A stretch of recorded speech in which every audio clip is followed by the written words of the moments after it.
Notre projet est appelé Autonomous Formation Control for Multiple Vehicle System, ou également contrôle autonome de formation pour plusieurs véhicules. Ce projet est basé sur un type d'intelligence artificielle appelé Swarm Intelligence. Le principe du projet est de contrôler chaque robot à l'aide d'un centre de contrôle équipé d'un webcam avec un PC pour le traitement d'images.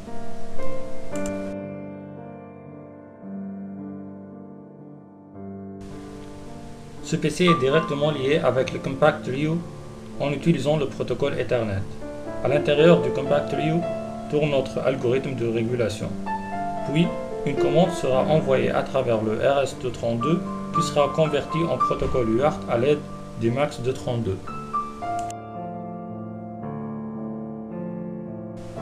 La communication sans fil entre la centre et chaque robot est assurée à l'aide des XBee en utilisant le protocole Zigbee dans son mode API. À l'aide de ce mode, la commande est envoyée avec l'identifiant de chaque robot qu'il exécute grâce à une Arduino embarquée dans ce robot. Commençons par la partie contrôle de formation. Après avoir établi le modèle mathématique, nous avons simulé ce modèle en utilisant le simulateur graphique de LabVIEW, appelé aussi LabVIEW Robotics Module. La première partie était la simulation en 2 dimensions de nos robots.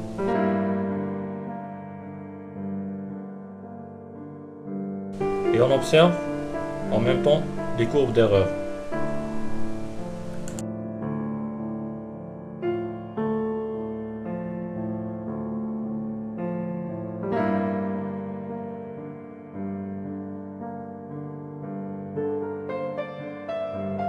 Ensuite, nous avons simulé graphiquement notre algorithme de contrôle de formation sur le robot Starter 2 de National Instruments.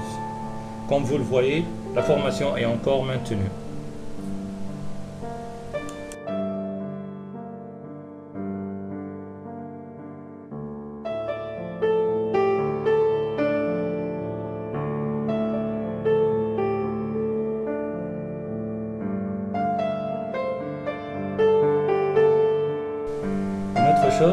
Nous avons choisi, dès l'élaboration de notre algorithme de contrôle, de laisser des paramètres qu'on peut varier pour imposer n'importe quelle formation.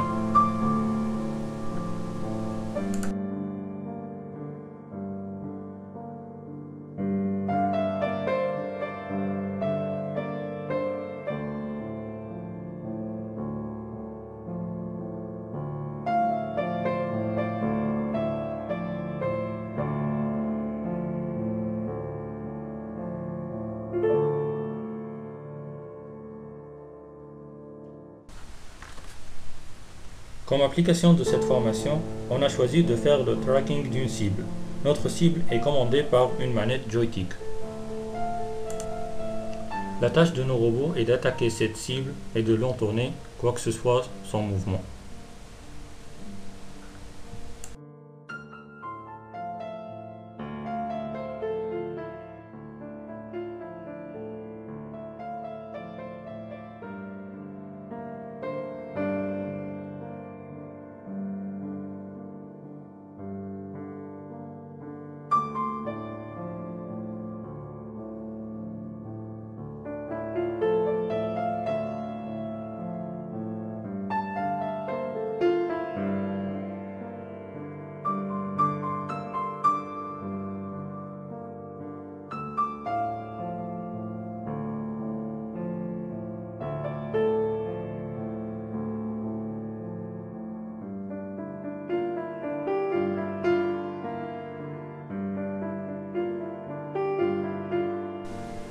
Parmi les problèmes qu'on a trouvés au cours de la formation, on évoque l'évitement de l'obstacle.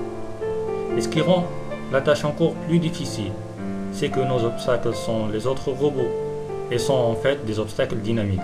Pour cela, nous avons utilisé la méthode de Vector Field Histogram, une méthode très connue dans ce domaine.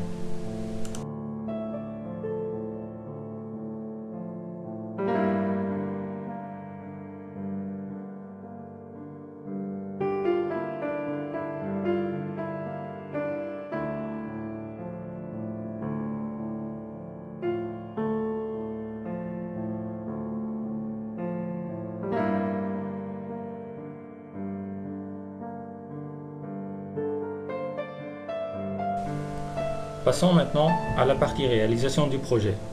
Dans cette partie, nous avons utilisé un webcam avec le Toolkit Vision pour le traitement d'images. En effet, les positions des robots sont déterminées à partir de la détection de couleurs mises au-dessus de chaque robot. Dans le cas présent, on voit bien comment le robot vert tourne autour du robot rouge considéré comme sa cible. Avec ce projet, nous avons participé à la compétition NIGSD Musabaqa 2014 organisée par National Instruments à Beyrouth, Liban. Nous tenons à remercier tous nos encadreurs pour leur aide, à savoir M. Asghar Abichou, Mme Wided Sweden, Mme Ginette Awided et notamment M. Adel Benzina qui nous a accompagnés à Beyrouth pour nous aider à défendre notre projet. Et grâce à vous tous, l'école polytechnique de Tunisie a remporté le 10e prix de NIGSD Musabaqa 2014.